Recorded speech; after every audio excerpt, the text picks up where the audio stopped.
A pleasant good morning to you. It is Tuesday, January the 25th. I'm Shane Seeley, and this is the CBC Morning Report. Prime Minister Mia Motley will be seeking a constitutional amendment that will allow a teenager to become a Barbados senator. That teenager is 2021 Barbados academic scholar Khalil Kothdiwala. The Prime Minister made the announcement during an address to the nation where she named the senators of the new parliament, of which Reginald Farley remains the president, while the deputy president is Elizabeth Thompson. As it relates now to the issue of the Senate and the government senators, as you are aware, Her Excellency the President will make her own announcement with respect to the independent senators. And I've already intimated that there will be some changes that we will come to shortly. But as far as it relates to the government senators, it is my intention, therefore, to advise Her Excellency that the President of the Senate will continue to be the Honourable Reginald Farley. The new Deputy President of the Senate will be the Honourable H. Elizabeth Thompson. Senator Lisa Cummins, as I told you, will lead government business in the Senate. Senator Jerome Walcott will continue in the Senate. Senator Chantal Munro-Knight will now be there as a result of her appointment as Minister in the Prime Minister's office. I now propose to also reappoint Senator Dr. Crystal Haynes and to appoint Senator John King, who will also be a member of the Senate. There will be new appointments in the form of Senator Patricia Parris, Senator Shanika Roberts-Odell, Senator Lorenzo Harewood, Senator Andwele Boyce. Those of you who are quick at mathematics will know that I've only called 11 names. During the election campaign, I made a promise, a serious promise, to engage our young people and to bring them into the center of governance and national self-determination. It is, in my view, an anomaly that a person who is 18 years old in Barbados has the right to vote, but they do not have the capacity to serve in the Senate of our nation. It is therefore my intention to correct this by asking the Cabinet to agree, and Parliament thereafter, to bring a constitutional amendment to allow an 18-year-old to serve in the Senate of Barbados for the first time. I propose, should it be accepted and successful, that Senator Khalil Kothdiwala should be that person who will serve as a senator. And Mr. Kothdiwala says he was surprised at the move, but he accepts the responsibility.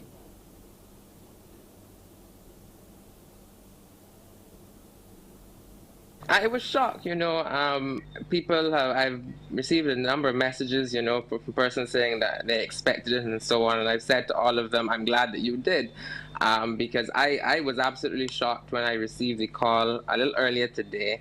And frankly, if I'm being honest, I am still quite shocked. But nonetheless, I really do think that it is an important step for young people, but particularly for the persons at the youngest end of the young spectrum, who are sometimes left out of the conversation. And so that I feel really humbled in that regard to be able to give voice and certainly represent, as best as I will hope to do, that particular segment of the young population, neglected as we are. And so, of course, it is still premature. It isn't quite official. The necessary things need to be done. But I thank the Prime Minister, I believe, not only because it isn't really about me, but I thank the Prime Minister and the government for recognizing the importance of that, not only young people, but also people at the youngest end of that young person spectrum. Barbados scholar Khalil Kothdiwala. Now, political analyst Peter Wickham says the proposed historic move will likely prove to be very popular. This is a revolution of sorts. Let me frame it first. We had a situation many years ago where the government of St. Lucia, the St. Lucia Labour Party, wanted to appoint Dr. Kenny Anthony, who ultimately became Prime Minister of St. Lucia, as a senator. They were forced to change the laws to facilitate his appointment as a senator, and I think it is a significant achievement or significant move that Mr. Khalil Kothdiwala is now being basically breaking ground as being the youngest senator ever in the case of Barbados. The attitude of the two administrations is fundamentally different. His appearance on the platform was heavily criticized by opposition entities as being something that was unsavory and worthy of prosecution, far less. And certainly under this administration, what we've seen is an extent to which he's embraced as a young person who is bright and very articulate. The Constitution is being changed to put him in the Senate, and I think this is a wonderful step in the right direction. I agree entirely with the Prime Minister that certainly if you can vote at 18, why should you not be a representative? And as I said, he is walking in very distinguished shoes, because certainly if it can be done to facilitate Kenny Anthony, who later becomes a Prime Minister, maybe we're looking at one of the future Prime Ministers of this country essentially making history on this occasion. I think it's the type of inclusion, certainly, that Prime Minister has been talking about, and it is one which I think it will sell very well in the court of public opinion. And we'll have more on yesterday's ministerial appointments a little later in the morning report. But coming up next are COVID-19 updates.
Close to 500 new COVID-19 cases were discovered here in Barbados on Sunday.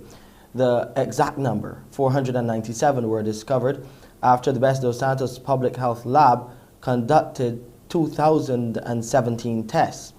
These cases include 208 males and 289 females. The positive cases also comprise 84 people under the age of 18, while the number of people in isolation facilities stands at 125, and 7,321 people were in home isolation. Meanwhile, a teenager passed away from COVID-19. The 17-year-old girl died of the virus at the Harrison Point isolation facility. She was fully vaccinated. Many supermarket shelves are bare in the United States during the pandemic. That's what we're hearing. And the policies of President Joe Biden and the shortage of truckers are the main reasons being attributed to this shortage.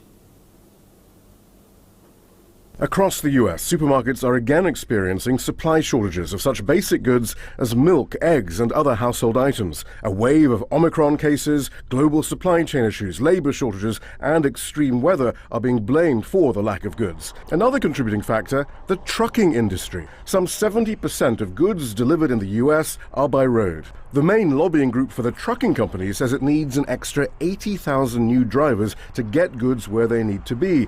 And to help meet the demand for drivers, people as young as 18 could soon be allowed to drive trucks interstate after completing a federal apprenticeship program. 4 decades ago, in 1980, deregulation turned much of the trucking industry into what we now call the gig economy. Drivers are not paid for the time on the job, but for miles traveled. They basically give the company that you're going to deliver to or pick up from, they give them 2 hours free to sit there and do whatever they need to do. The driver doesn't get paid. Many truckers are classified as independent contractors, not employees, so companies don't pay for the upkeep of their trucks or invest in truck stops or warehouses. A trucker drives the allotted legal time and then stops wherever they are. You get after 5, 6 o'clock, especially here on the East Coast, 5 o'clock, you might be on the side of the road somewhere trying to find a spot. There is a shortage. There has been a steep decline in wages for truckers. Between 1977 and 1987, trucker compensation fell by some 35%. The average trucker salary is now around $50,000 a year. But there is another stark statistic. Trucking has an overall job turnover rate of between 74 and 92%. That is, between 7 and 9 out of 10 drivers leave their jobs after a year. We reached out to the American Truckers Association, but they declined to speak to us. But the US Census, in fact, shows a record number of qualified truck drivers in the US. That's why others say the problem lies elsewhere. There is no shortage of truck drivers in the United States. In fact, we have a surplus of drivers. We have millions of people in the U.S. who've trained to become a truck driver and then decided not to do the job.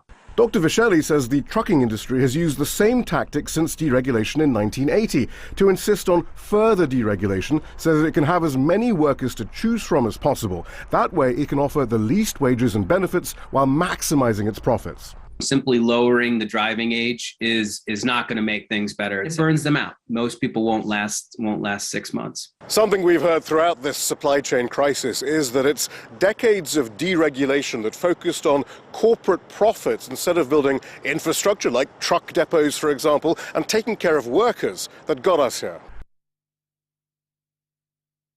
Let's go over to Pearson now on this Tuesday to find out what he has for you on today's edition of Morning Barbados. Pearson? Thank you, Shane. Good morning, everyone. Coming up at 6:30 this morning when you join me for Morning Barbados, we'll introduce you to the man and the Member of Parliament. Brand new voice and face you'll see in our Houses of Parliament. We'd want to talk a little bit about him, what motivates him, what drives him, how he intends to bring the balance, and what is the change he'd like to see. This morning, too, when we meet with Dr. Gillian Birchwood, we look at some of those gross conditions that parents do not like to talk about. And we'll share with you some of those gruesome pictures, but also talk to you about some of the solutions to those conditions as well. And if you have a property on your hands at the moment which seems not to be moving off the market at all, what do you do? How do you move that stagnant property on and make a sale? Our agent Sharita will join with us a little later on to talk to us how we can do so. So just a little bit of what you can expect. When you join me at 6:30, Shane, it's back to you. Thank you so much, Pearson. And you'll hear a bit more about the Prime Minister's new cabinet. It's downsized, and you'll get the details right here on the Morning Report.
Prime Minister Mia Moore-Motley's new cabinet is smaller than the previous one with 18 ministers, which is a cut of 6.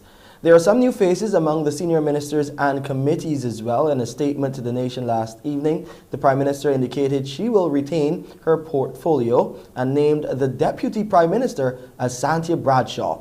There are also now greater supervisory powers in Parliament. Intention as your Prime Minister and Minister of Finance and Economic Affairs to continue with the portfolio that I had prior to the dissolution of the last Parliament, and therefore will continue to have responsibility within my Prime Minister's office for culture, security, public service, CARICOM, and the development commissions. The Deputy Prime Minister of Barbados from Wednesday shall be Santia Bradshaw, and she shall have coordinating responsibility as a senior person for infrastructure. She shall also be the Minister of Transport, Works and Water Resources, and shall be leader of government business in the House of Assembly. The Honourable Dale Marshall, who has already been sworn in as Attorney General and Minister of Legal Affairs, will assume the role as the senior minister coordinating for governance in our cabinet, and I thank him for accepting that.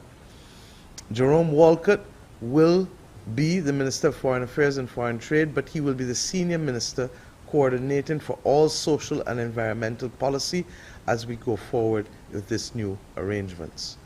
Kerry Simmons will be the senior minister coordinating the productive sectors, but will substantively be the Minister of Energy and Business Development.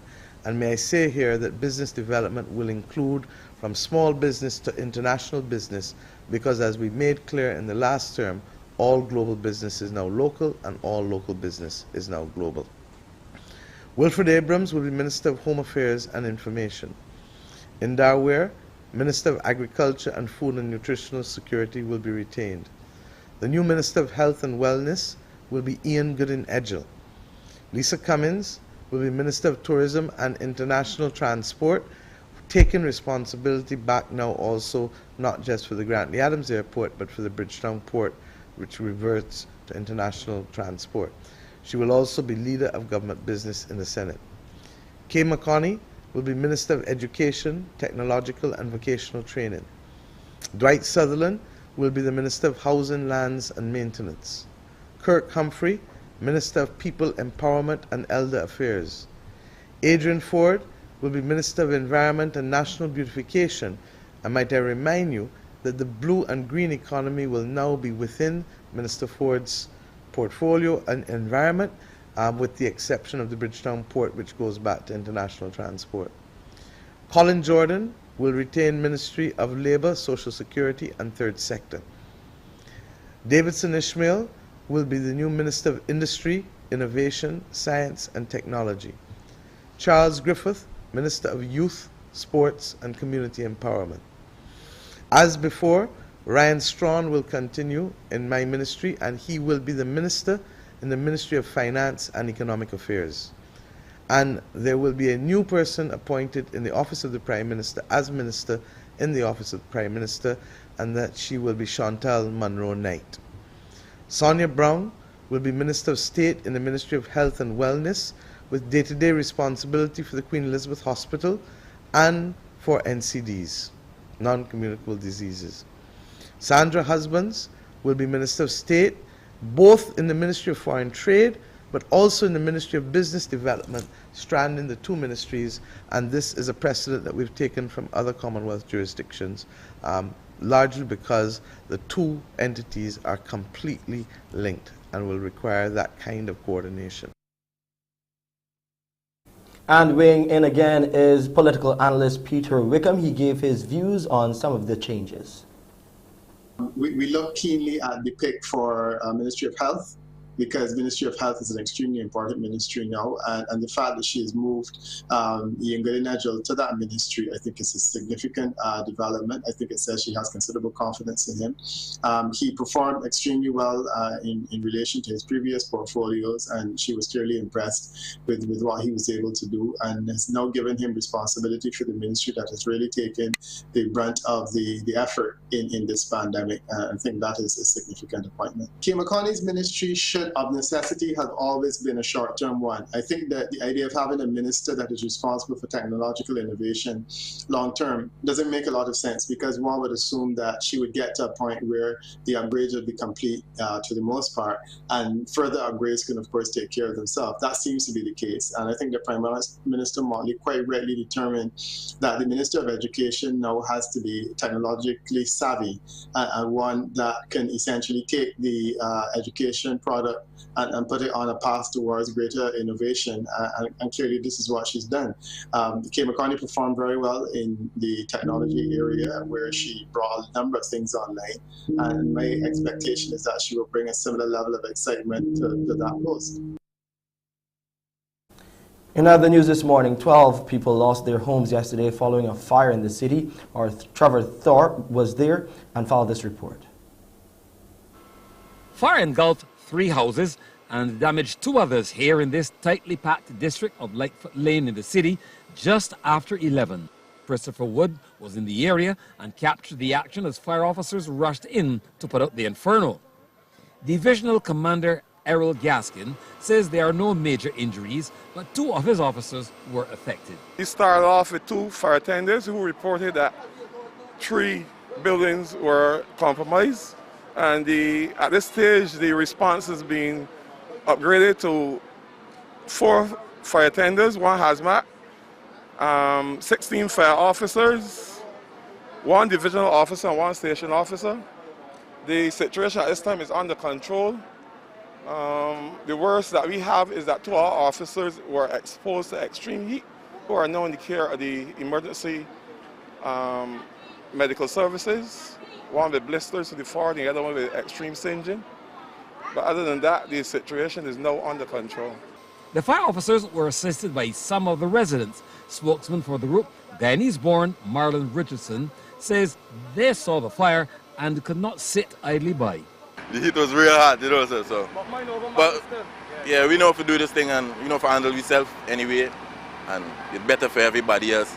And in no sense, all we stand up and watch what's going on when we know that we got the strength and we got the ability to do what we got to do. Orta Barton Harewood, who lost all of her possessions, says 3 people lived in the house with her and she's looking for accommodation. When I get the call from work, they set my house in fire. So I call my boss man and they get the company vehicle for bring me down. So when I reach here now, my chair was here before me and tell me everything for them part gone, but my room and gone, which is here. But the kitchen, the TV, the chairs, everything mashed up. Newly elected Member of Parliament for the city, Corey Lane, says he is devastated by what he had seen and is working to get the families accommodated. What we have behind us is a total tragedy, a preventable tragedy.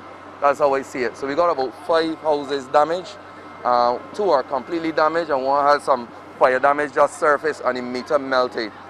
You know, many people are asking me how I'm doing. I can't be doing well. 5 of my houses are on fire.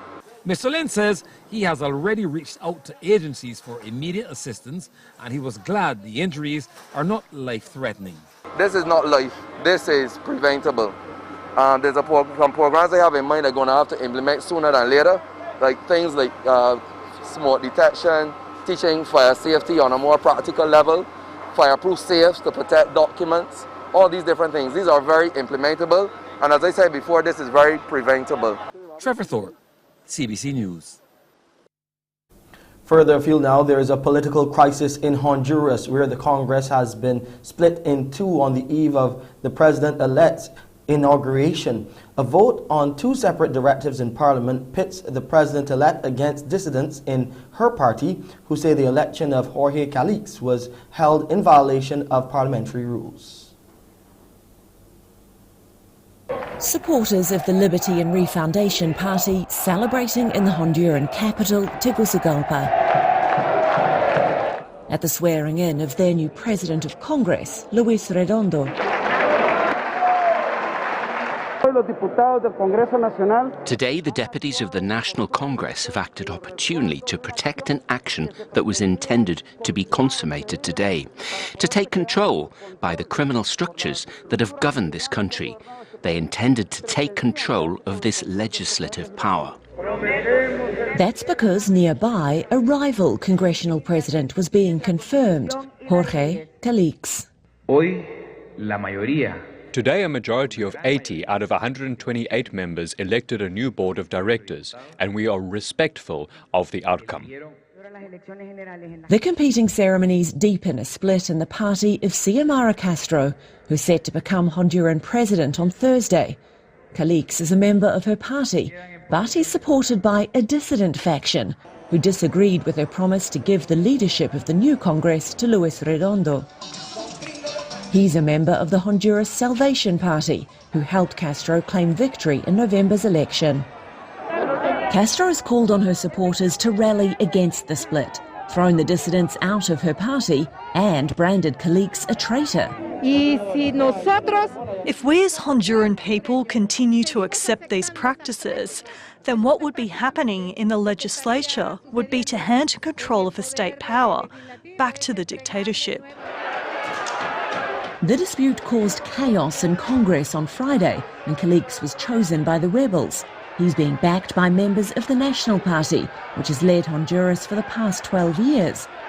The punch-up saw the US call for all sides to remain calm and start talks. Analysts suggest the division will make Castro's presidency far more challenging. She won last November's election, promising to end the corruption and violence that hamper economic growth. More than half of Hondurans live below the poverty line, forcing many to leave the country in search of new opportunities abroad. Castro's victory led to hopes of change in Honduras. Her supporters say that change is now in jeopardy.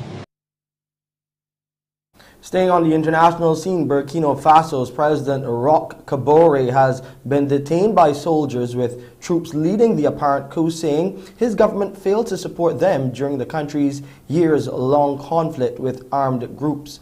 The news reports came a day after soldiers staged mutinies at several army barracks, prompting fears of that coup. We do obviously know that the former President Roch Kabore is no longer president. The government has been dissolved, but we don't know who the new president is. Since this morning, there's been a very heavy military presence on the streets outside the national broadcaster RTB today. Troops, mutineers had taken over the building. It's still very opaque as to where exactly the president is. Our best estimate at the moment is that he's been interned at a military camp, Camp La Mizana, which is where the mutiny started. And he did survive an assassination attempt, according to a statement released by the former ruling party. There is a lot of fatigue with the security situation in Burkina Faso. It's been at war for 6 years now, with armed groups linked to Al-Qaeda and ISIL. So, you know, although this doesn't just mark the end of President Kabore's presidency, it also marks the end of the only period in Burkina Faso's history where it's actually had democracy. Meanwhile, Al Jazeera's Nicholas Haque is in Dakar with the international response to the coup. In sports, West Indies T20 vice-captain Nicholas Pooran has hailed the mammoth effort put in by lower-order batsmen Akil Hussain and Romario Shepherd, albeit coming in a losing effort against England on Sunday night.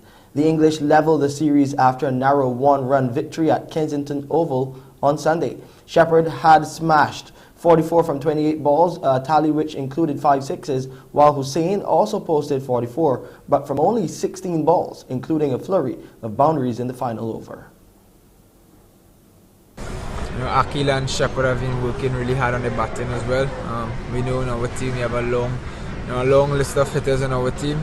Tonight we saw something special from Akil and Shepherd tonight. Kudos go to them. You know, they didn't give up at all. But that goes to show the strength in our team. You know, tonight was their night. You know, we lost the game by 2 runs, but you know, next night someone else getting up to the party. Next T20 International is tomorrow afternoon and tonight at Kensington Oval. Of course, you can catch that live action on MCTV's ESPN channel 302. Let's take a look now at the weather. It's really nice and cool on the outside. It's feeling like 24 degrees Celsius. The actual temperature is 24.1 degrees Celsius. It's partly cloudy and the relative humidity stands at 80%. The barometric pressure is 1013.4 millibars and those winds are coming out of the east at around 26 kilometers per hour.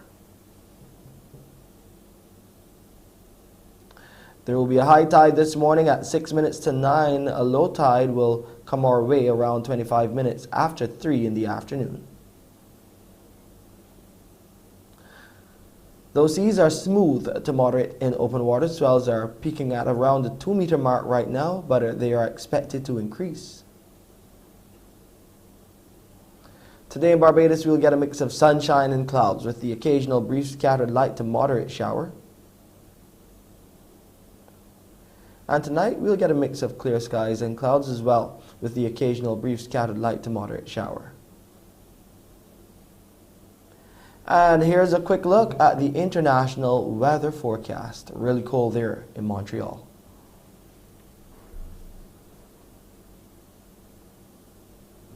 And that's it for this edition of the CBC Morning Report. I'll see you at 7 with our headline news. I'm Shane Seeley. Up next is Pearson Bowen with Mornin Barbados. Wake up, wake up, wake up, wake up. Barbados, get up. Good morning. Good morning, Barbados. Good morning. Good morning to you. Good morning. Morning, morning, morning.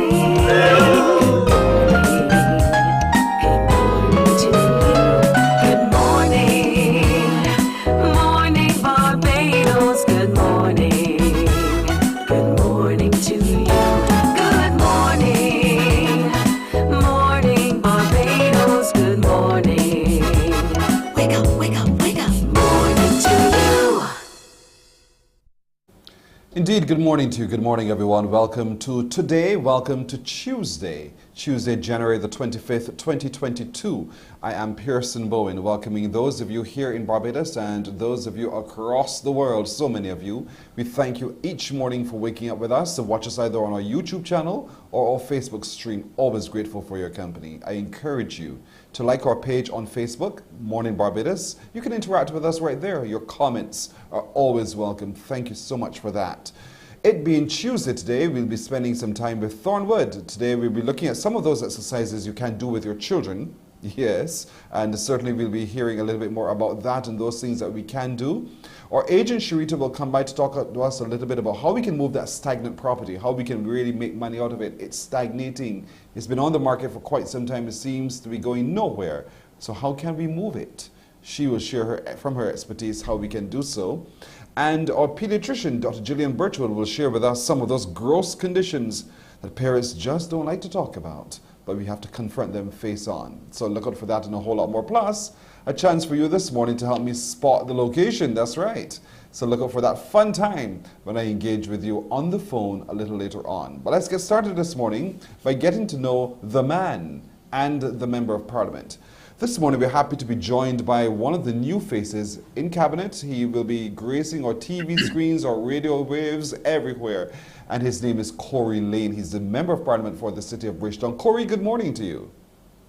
Hey, good morning. Morning, Pearson. Morning to you and morning to Barbados. I'm well, thank you for asking. But listen, I feel as if I've known you from the time you were a little boy. Do you remember? I'll start by talking about the man first.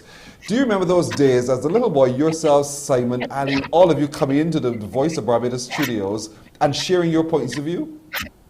Yes, in Youth Parliament. It's actually fortuitous that I am here this morning because I remember starting right here on Mornin Barbados. I remember you in Voice of Barbados, and it was the late Dennis Johnson and the Carol Roberts. We had the Mornin Barbados. It was at Simpson Motors at the time, and as a little boy, excited to join you guys and excited to engage in those lovely donuts and French vanilla out front. I see you still have your sense of humor intact. Well done. So all along, I mean, you went to the Lodge School. We want people to get to know a little bit more about you. The Lodge School, and while at school, how would you describe yourself as a student? Well, many people describe me as very, very, what we used to call hard ears, Pearson. But I used to see myself as very creative and fun-loving. And I think a lot of the times we mistake that for persons lashing out or being, ill-disciplined. But many people would have described me as definitely as hard ears. Mm-hmm. But I mean, there's hard ears as in good hard ears, and then there's hard ears as in you want a good lash. So which one? There's a mixture of both. A mixture of both. For me, I was, as I said, I was very outspoken, very fun-loving, and I guess the part with the hard lash would be the pranks. I love to play a lot of pranks, but then again, just for fun, to bring some excitement and, try to reduce the boredom of life. Yes. And that's always on myself. But I always was someone who also would challenge the status quo, even when it came to especially subjects like history and different things like those. And I think that is something that was less appreciated back then, but more appreciated now. Give us a sense of what you think your parents, your contemporaries would say about you today. What they've always said, you've come a long way. You've come a long way, and that's all it's really about. And that's what I try to do, even in my programs in young people, having them to understand that there's that second and third and fourth chance, and not really to give up on anyone, to give them that opportunity to go a long way. To, you may have a bad start, you may have a hard start, like myself, and once you are committed and you put in that dedication and diligence, discipline into your work, the sky is the limit. You could have kept quiet and said, well, that's for someone else to do. I'm just Corey. I ain't getting involved. Let the other people take that responsibility. But something in your past, something as part of your upbringing triggered you to think, I could do something about this. I can speak up. Who would you attribute that to, or what would you attribute it to? I would partly attribute that to my scout leader, John King, not the singer. He really would have been that person mentoring me as a Cub Scout, as a scout, and really, being a problem solver. You see a problem, you go and you try to solve it. And that's always how I've been coming up from the age of 7, more so the age of 9, but really getting to cut my teeth at the age of 13, leading a patrol, and being immersed in that whole leadership experience. As I say, taking on things that you see and you be the change that you want to see. A lot of people, they throw their hands in the air, they complain, and they always look for other people to solve the problem. From a very little boy, I was that person who wanted to see change and be part of the change. And so you served in many capacities while at school. You said you were in the Scouts. I know you would have been playing a big role in leadership at school as well, in the youth parliament and the like. What scares you most, Corey? What scares me most really is not being able to fulfill the expectations and to develop my people. That is the scariest thing for me. This experience of even, connecting with people, what people call canvassing. You get to see the daily lives of persons, you get to see their problems, you get to see their strength on a much greater level when you're doing it as a volunteer. You're actually doing it house by house by house. Now, merging that with what I know about the system and how unresponsive the system can be, and having to deal with all the egos and all the navigating all the crap. For me, it scares me that when I know there's so much to be done and so much ways for them not to be done, that is a bit overwhelming and scary for me. The excitement I bring is that I have been cutting through the red tape and all the foolishness for 23 and a half years. So I'm hoping to bring that experience to continue to do it at the level that I am at now. You're very down to earth, man, cutting through all the foolishness. To be bold enough to say that means that that's the way you feel. And that's what one gets when one sees you. You're also a family man, with your children, right? Yes, please. Plural, good. And you're married and all of those kinds of things. What does Corey do just for fun? Boy, always working. But for fun is when I come home and my 4-year-old son or my 6-year-old daughter or my wife at 9 years, and they greet me at the door, and there's all that excitement. And to me, all of the pressure, whatever the pressure may be, whether it's the poverty, whether it's the fire, whether it's the whatever, that dissipates at the time. That I feel a sense of security and happiness. And, you're playing the hide and seek, and there my neck and my back with the neck raise and the upside down raise, and it gives me a joy inside. Doesn't give me physical joy, but it gives me a joy inside. So that does really, really do for fun. I used to do some horseback riding and stuff for fun. I've not been able to do that for a while. But fun for me is really helping people. I really get a serious joy out of helping people in the short, medium, and long term. Actually helping people to empower themselves in a long-term way. I look back and I feel really good about it. That's what's fun for me. When you look into the eyes of your children and you see those two bright, expectant eyes coming back at you, what crosses your mind? Sense of excitement of what they can be, making sure they're happy, making sure they don't have to start at zero like I did and so many other people.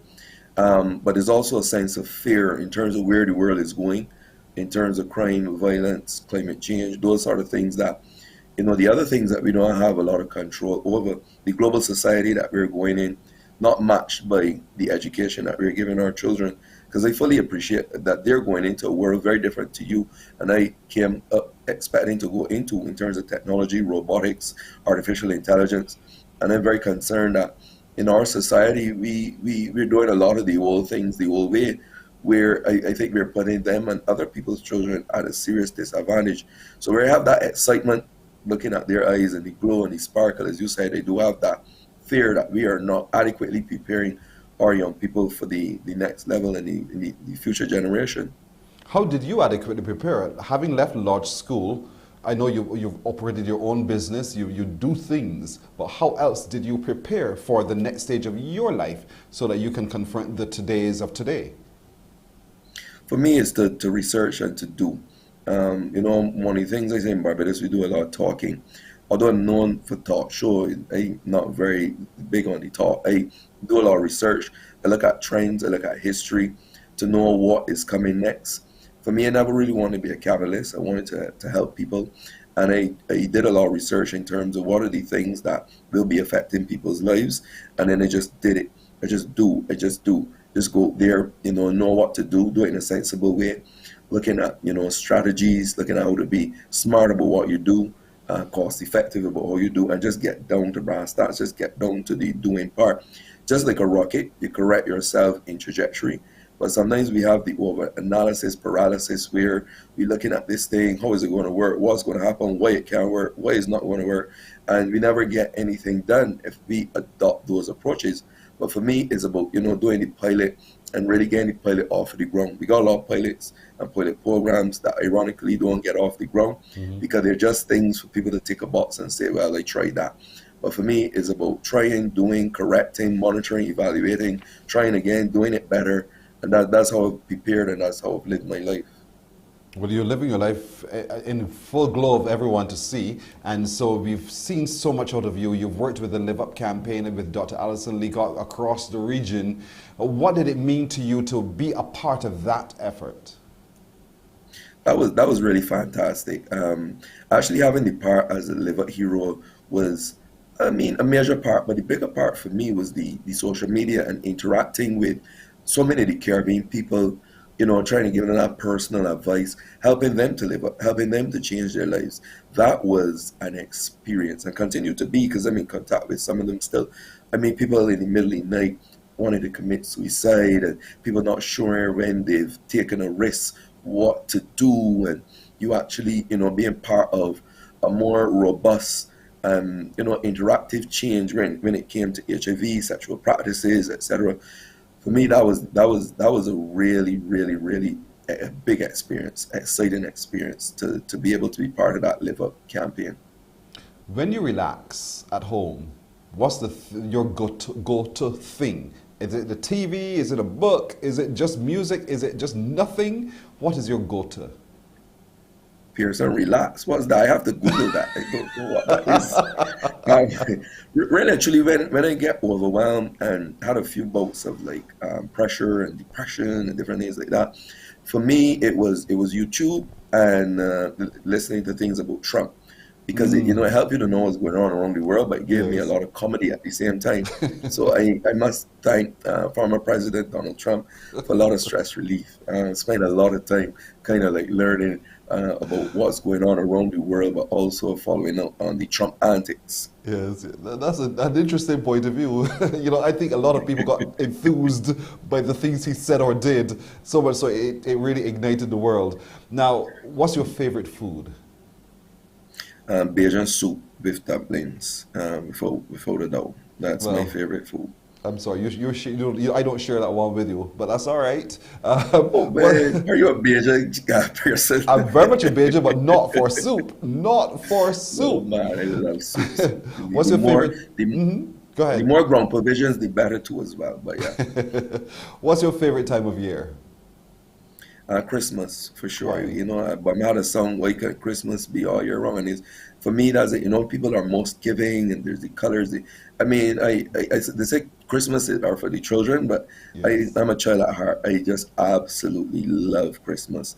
And I would like to see, that giving and all that thing right through the year. The love, it is so, a few weeks and we back to normal. You know what I mean? I would love to see a longer Christmas period. All right.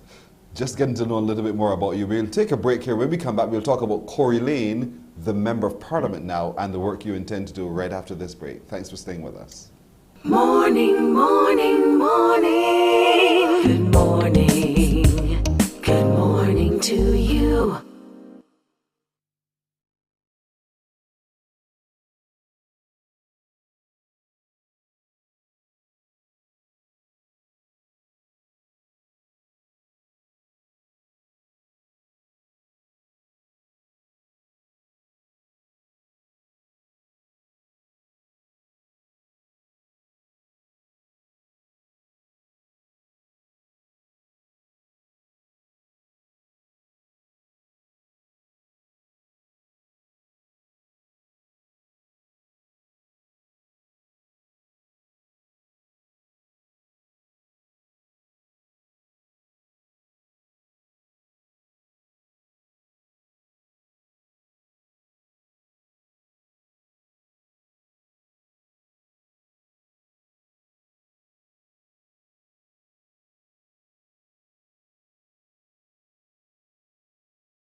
Morning, morning. Good morning.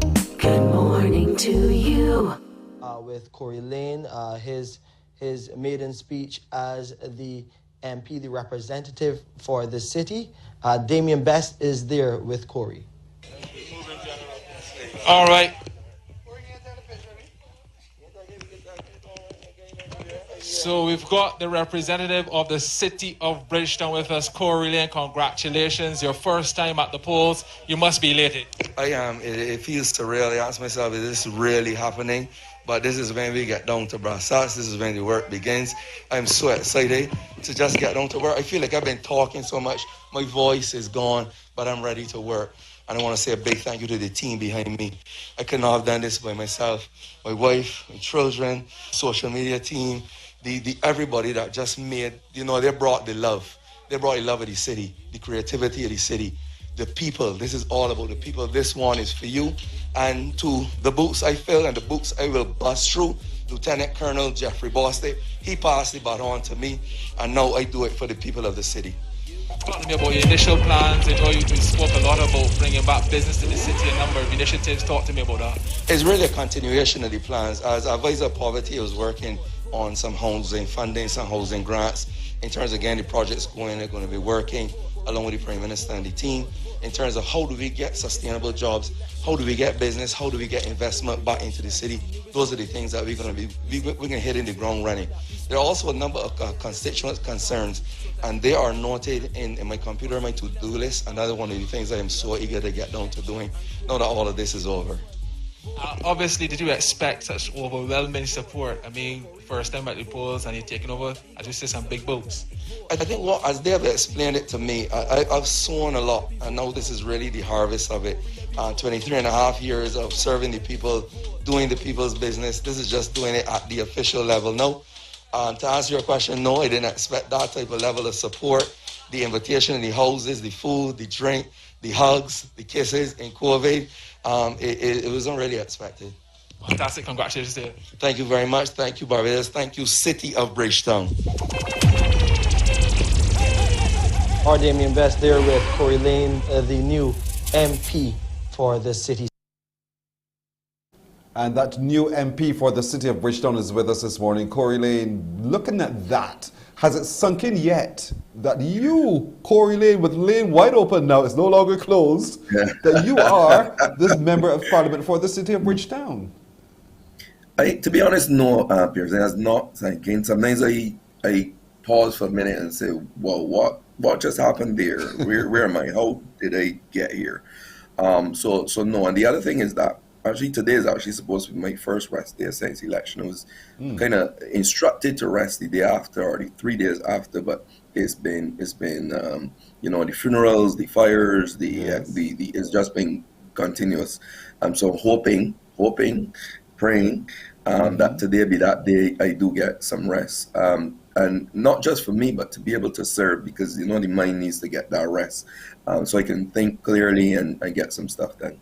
You've literally had your baptism, literally by fire. Just yesterday, we know of the tragedy there in a part of your constituency. How did that feel to you to wake up to the news that something like that was happening at a time like this when everybody is still trying to get the cabinet together? But it wasn't really waking up to the news. I was in the constituency addressing another matter just around the corner. So I was able to go around the corner and actually start to pull things out of the house and all that. You want to help. You feel helpless because you want to help, but you're restricted and you don't want to, get in the way of the fire officers who there to do their job. But it's really, really sad. When those houses are burning, I feel like my house is burning. I usually joke about the smoke, causing me to tear up, but really and truly, it was tearing me up inside is to watch people's possession, because their plans. In one case, the other lady, she just finished the kitchen the day in front and spent thousands of dollars in repairs in the home. In another case, there's a house, bought a whole set of lumber to do some repairs, and that lumber was stored in the house. So all these things compound the sadness of the situation. In the back of your mind, there's a sense of comfort that this being the second fire in 1 week. Last Monday we had a fire, this Monday we had a fire, and that there were no loss of life, no injuries, major injuries. All the houses were able to be vacated within short order. Those things bring a very, a sense of comfort, but the rebuilding, the tears, the sadness, it really rips out your heart. To stand there, have to operate, to get the housing, the agencies, and mobilize, while at the same time you as a person, you're devastated, but you have to remain strong for the family and for the community, for the constituency. Yours is the responsibility to re-energize a capital city, a city that a lot of people have described as depressed. How do you see it, and what do you think is possible within the short to medium term, so that we see the change that you want to see? Right. I mean, the possibilities are endless when I think about it. For me, before I started the journey, I came across this quote, and funny enough, someone sent it to me last night. I think it's by Desmond Tutu. It says, we got to stop pulling people out of the river and go upstream and find out why they're falling in. And this is something I've been saying for years in a different way, which the fact that we have to address some root causes. So that's more medium to long term. Now, again, to go on another philosophical point, we talk about not giving someone a fish and giving them a fishing rod. And I think that's what has started. My excitement, in the medium to long term, is to move from that fishing rod to the vessel. Too many people falling through the cracks or living just above the poverty line. And meaning that they're getting our fish, they're getting their daily bread. But what about wealth creation?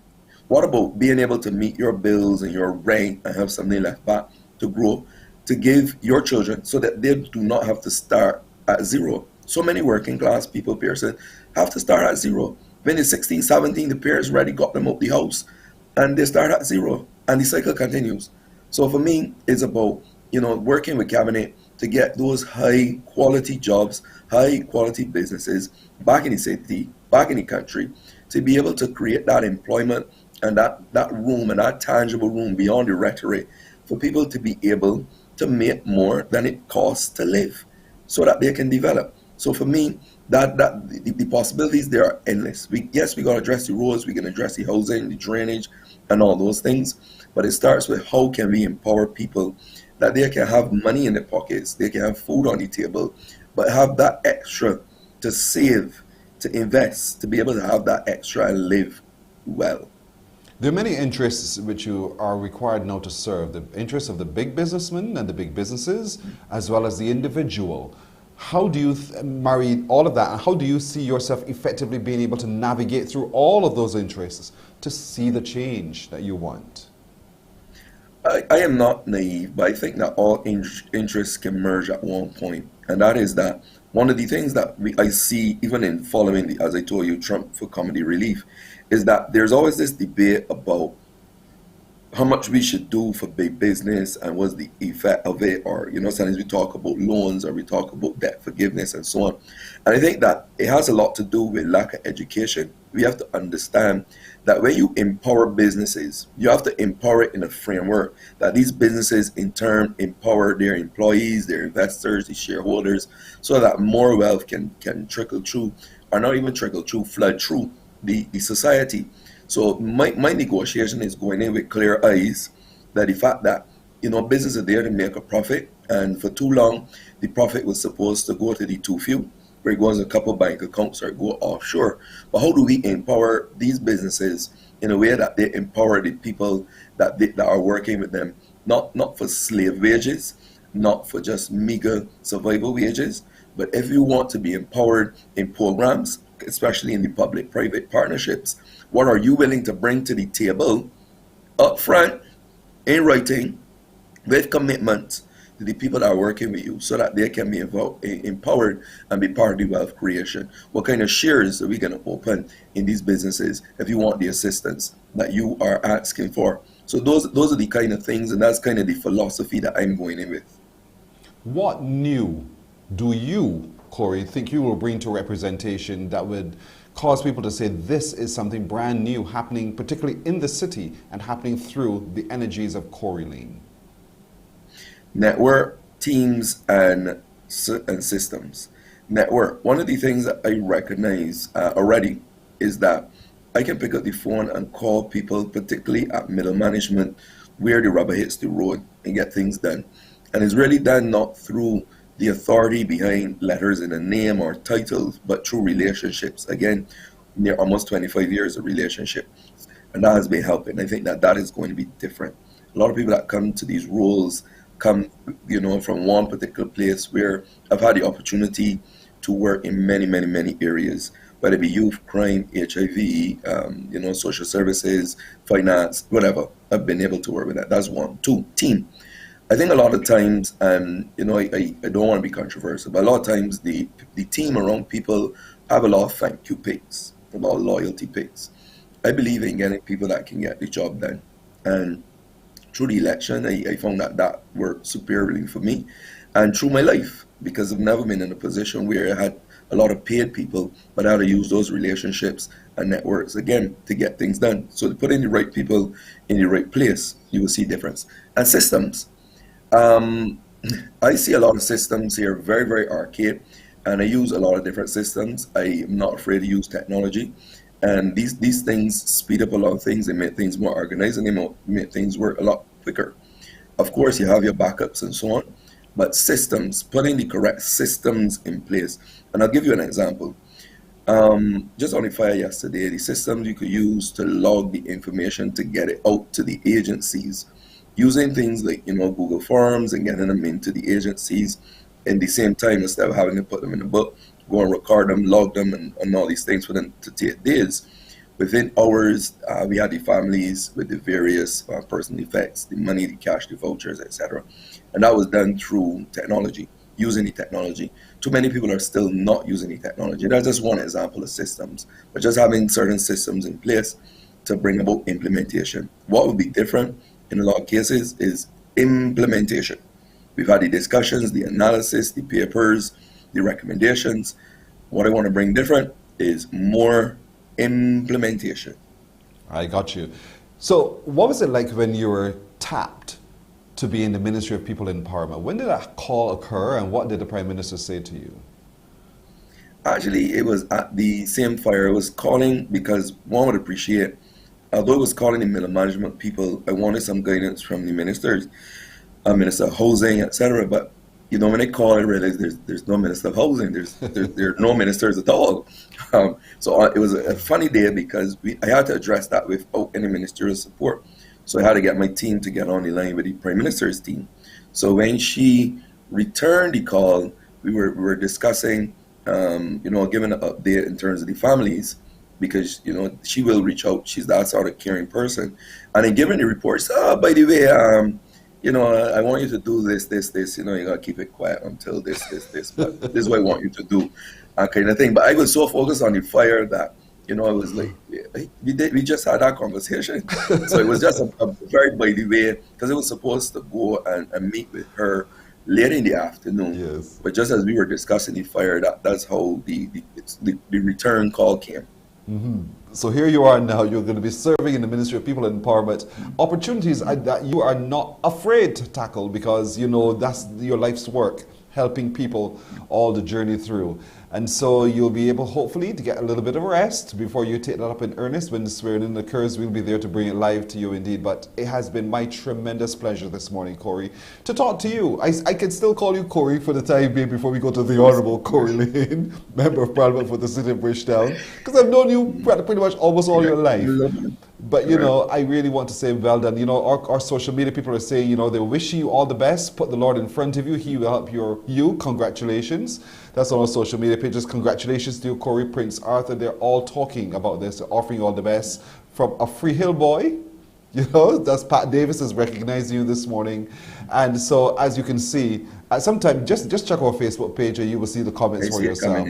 Folks are really proud of you, as I am too. So well done, congratulations. Wish you the very best as you serve the people of Barbados and you serve those of your constituency, the City of Bridgetown. Thank you so much for joining us today. Thank you, Pearson, and it was a pleasure of mine. And we came up and we go far back. It's far back like a car seat. We go. The journey has been intense, exciting, but humbling. And I want to thank God. I want to thank my team. I want to thank the City of Bridgetown, the branch, and really and truly the people of Barbados. And I look forward to continuing to help people and continuing to do my best. I'll give you a chance to say your closing phrase. Mm-hmm. And that I almost would say is the closing phrase, but for me is really to continue to do my best, to do a good turn every day and to think of others before myself. And I really want to thank again the people, the great people of the city of Bridgetown. I don't say that lightly. I mean, you know, people talk about politicians, and if you see me getting fat, it's not because of the fatty calf, but because of the great people, and they love to take care of you. They like to feed you. They like to, you know, express their concerns. And I want to really take this opportunity for thanking them for reposing their confidence in me. And I pledge to do my best and not let them down. And thank the whole Mornin Barbados family. And good morning to Barbados. This lane is now closed. Thank you, Corey Lane. Thank you so much for joining us this morning, indeed. All the best. Wow. Corey Lane, new member of parliament in this parliamentary system here in Barbados, indeed, now serving too in the Ministry of People Empowerment. And we'll take that break right here. When we come back, Shane Seeley will have the news. Morning, morning, morning. Good morning. Good morning to you.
Morning, morning. Good morning.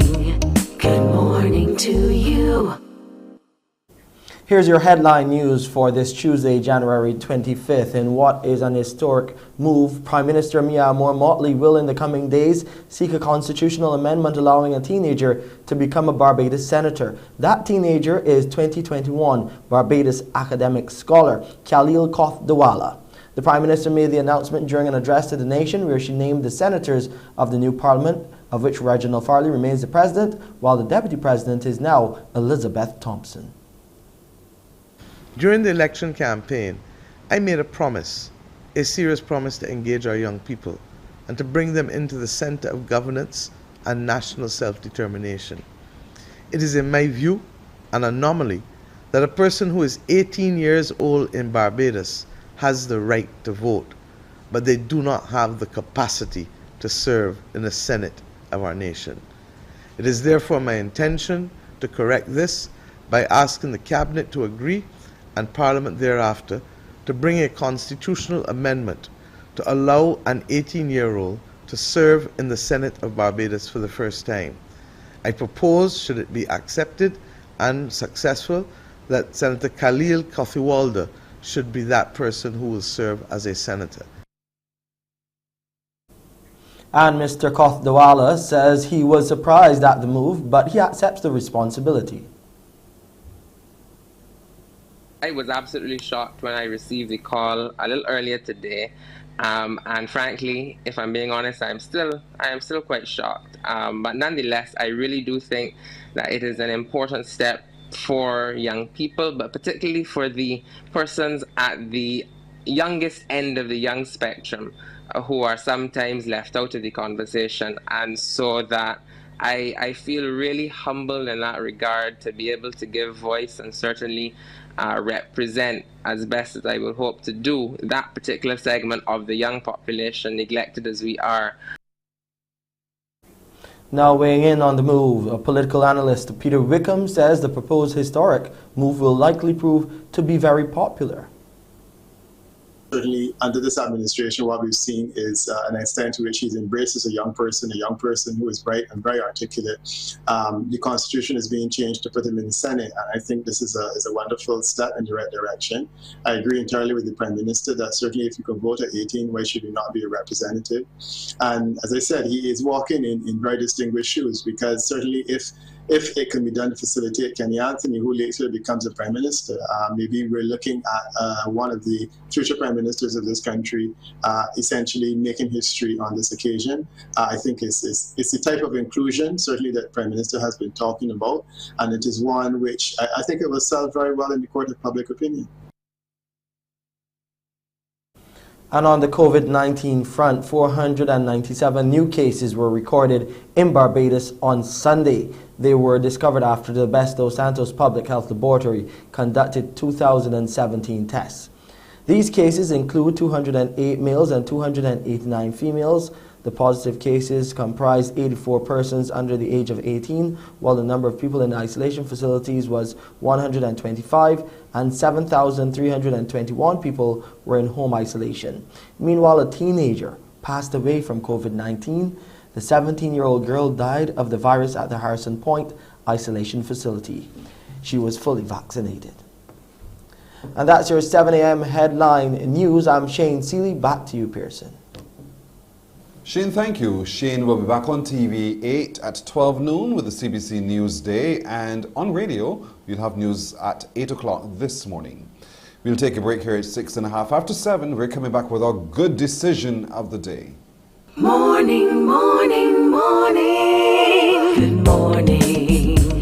Good morning to you.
Morning, morning. Good morning.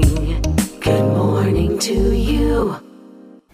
It's 8 minutes now after 7 o'clock. Still to come, we'll be meeting with our pediatrician, Dr. Gillian Birchwood. We're looking at some of those conditions that as parents you just don't like to talk about, but you need to look at them. You need to be able to recognize what those conditions are and what to do about them when they occur in your child. So stand by for that opportunity.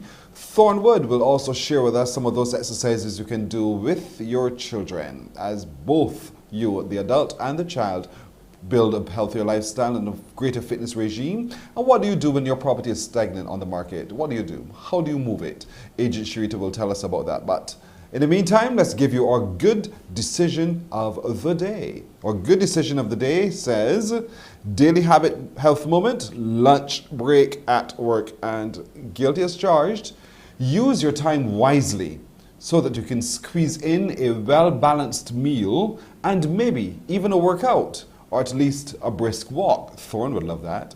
Avoid eating out if it involves long lines and or facing a restaurant menu with few healthy choices.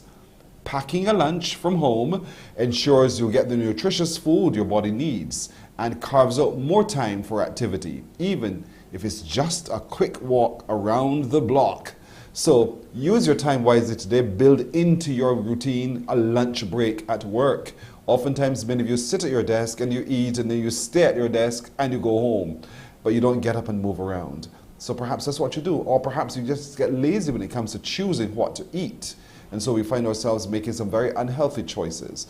So let's hope that we can begin to reprogram our mind in the way we think and build in a lunch break that is healthy and as active at the same time. Make time for lunch, take the break. Now, 9 heading to 10 minutes after 7 o'clock, let's give you a location to guess. Let's see if your brain is ticking this morning. Look at your TV screen. This is Simple Simon Made the Pieman. Let me see if you work out, where is this beach? Where is this beach? And I know some of you are saying, but I've never been there. Perhaps not, but you may have seen. Where is this beach?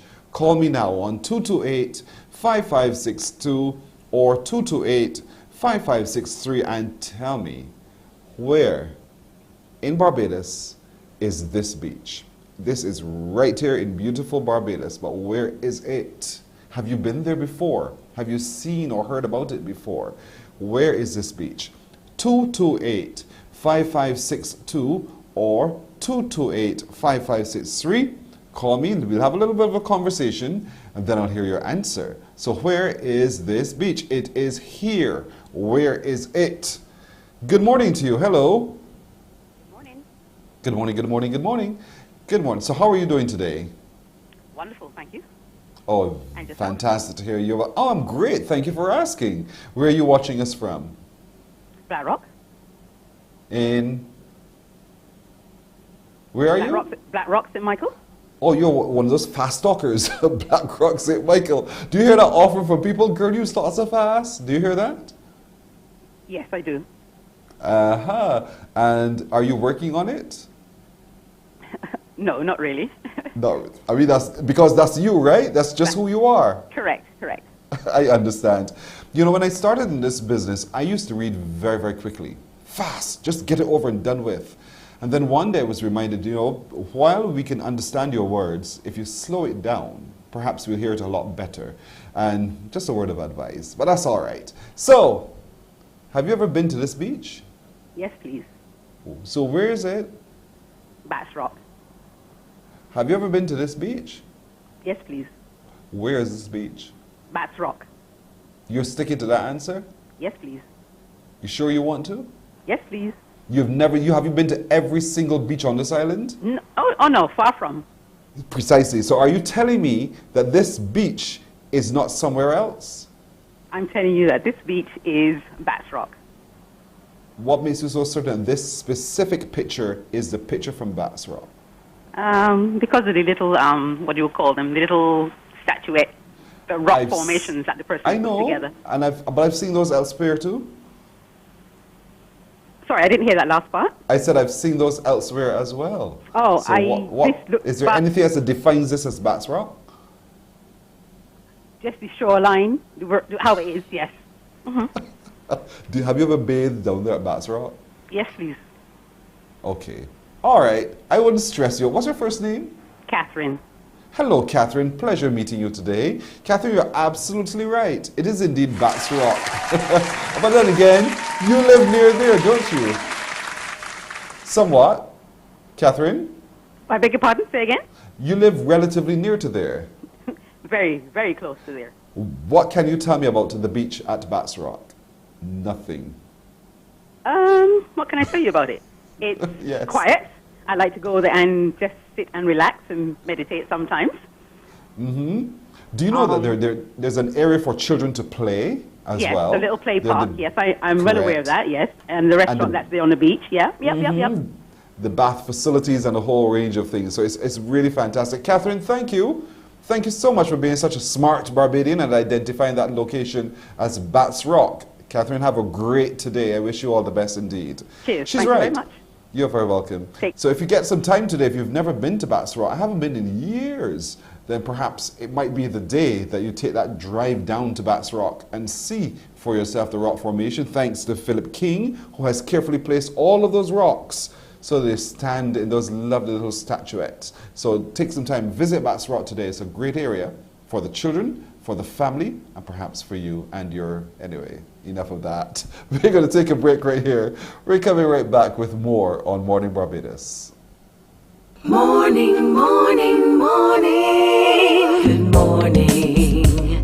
Good morning to you.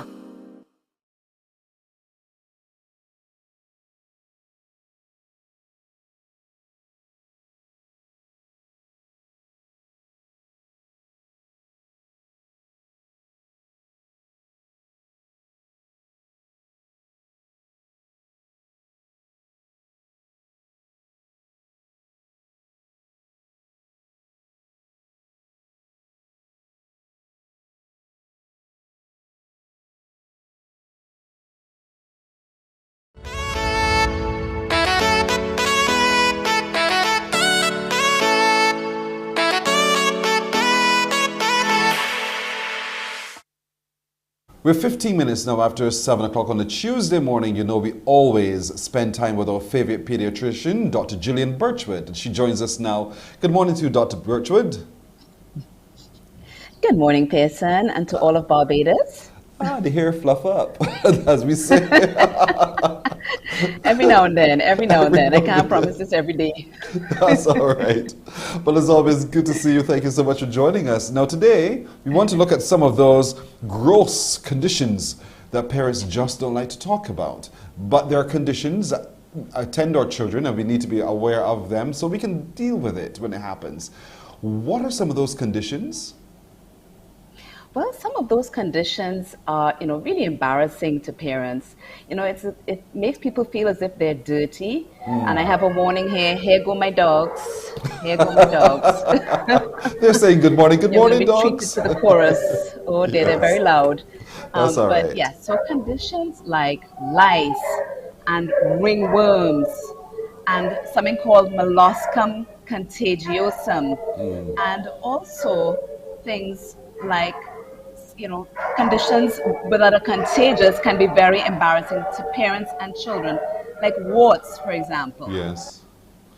And they're embarrassing because when you take the child into public, people watch you and wonder, wait, what's wrong? What's going on there? Why aren't you dealing with it? And you feel conflicted because you yourself just don't know what's going on there. So I know we've got some slides, if my production crew can help us here. Let's look at warts. And these warts that we see oftentimes, as it is, they present on the outer surface, so people will naturally see them. And how do we recognize it to be a wart and not simply a bump? Okay, so warts are quite common. And as I said, nobody ever wants to admit it. Nobody goes around boasting and saying, my child has warts. But warts are different from just regular bumps. And they can look different depending on the shading in your skin. It looks a little different in darker skin compared to lighter skin.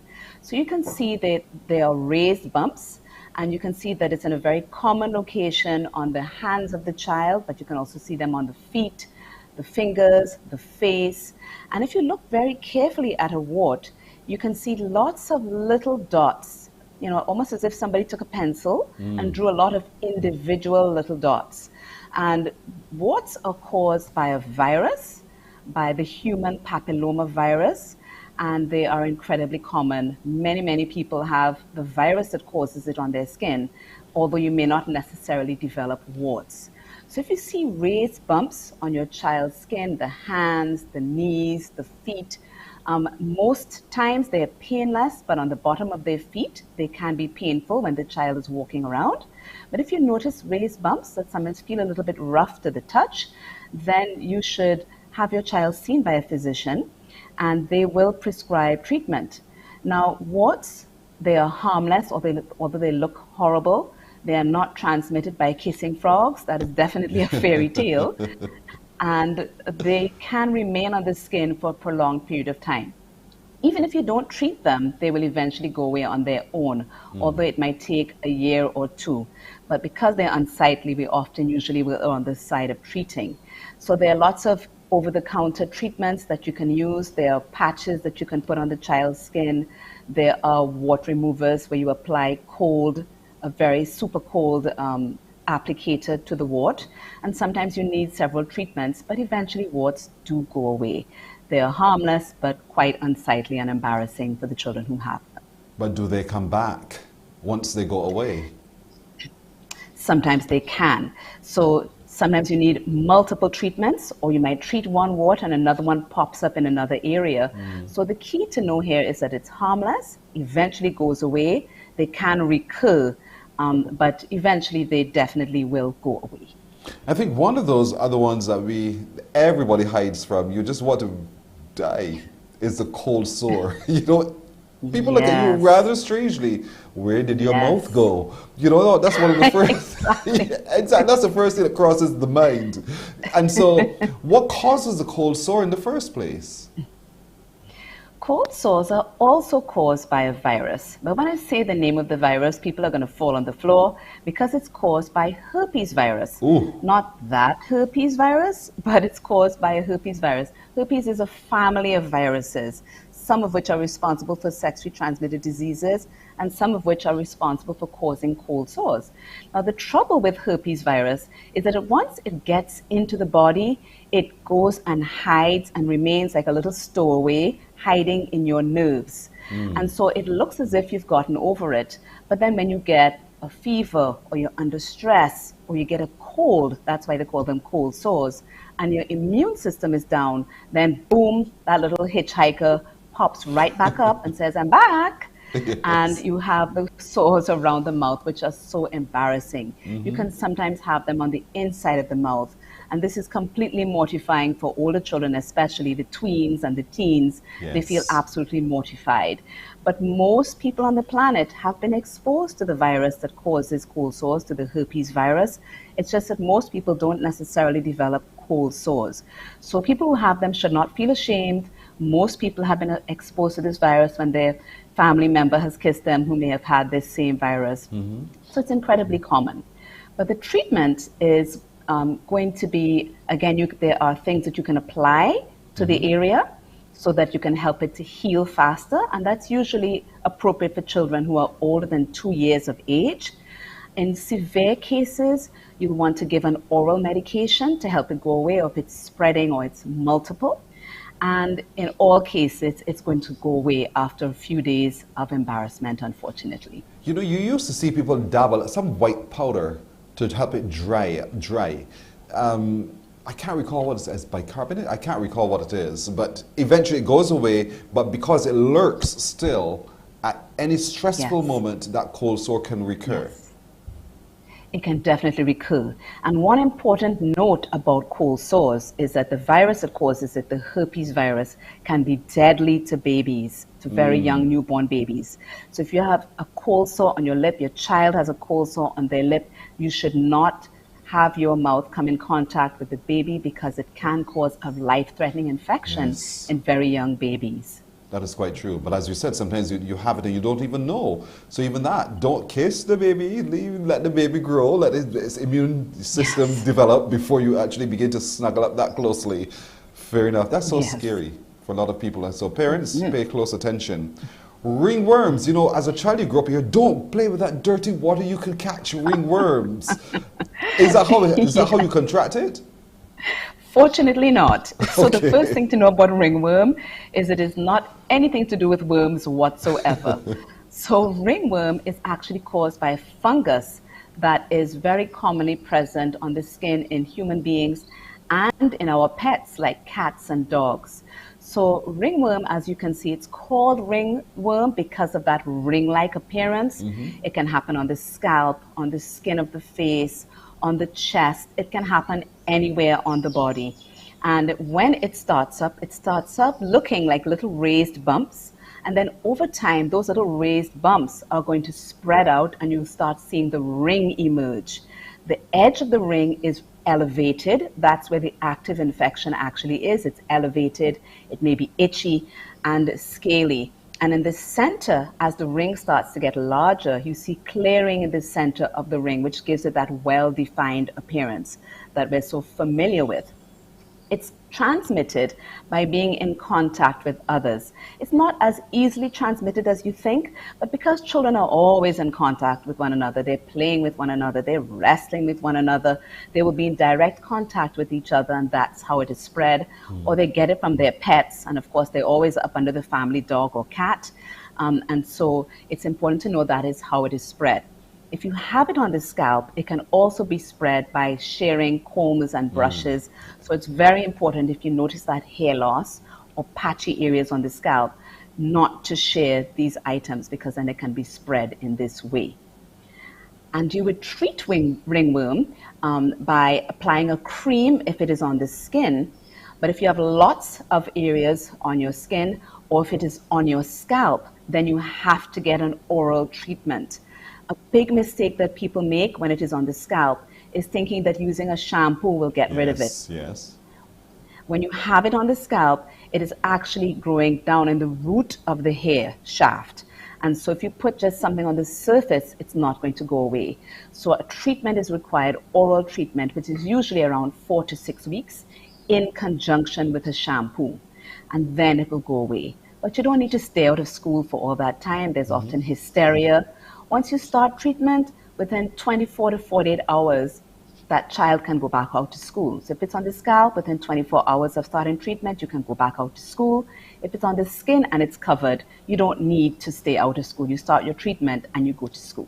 Well, that's good. And of course, because the child lays its head on the pillow, Yes. also cleaning those surfaces, it will be absolutely critical. Wash all the time. But does it Yes. dry up, and does that circular ring eventually fade away? Yes. So once treatment has been started on the skin, you will see the active raised edge start to go flat, and it may leave a temporary discoloration, but eventually the skin will come back to normal color. On the scalp, the hair which has fallen out will regrow once it is treated. If it isn't treated, it can lead to complications. But you don't need to shave off the children's hair either.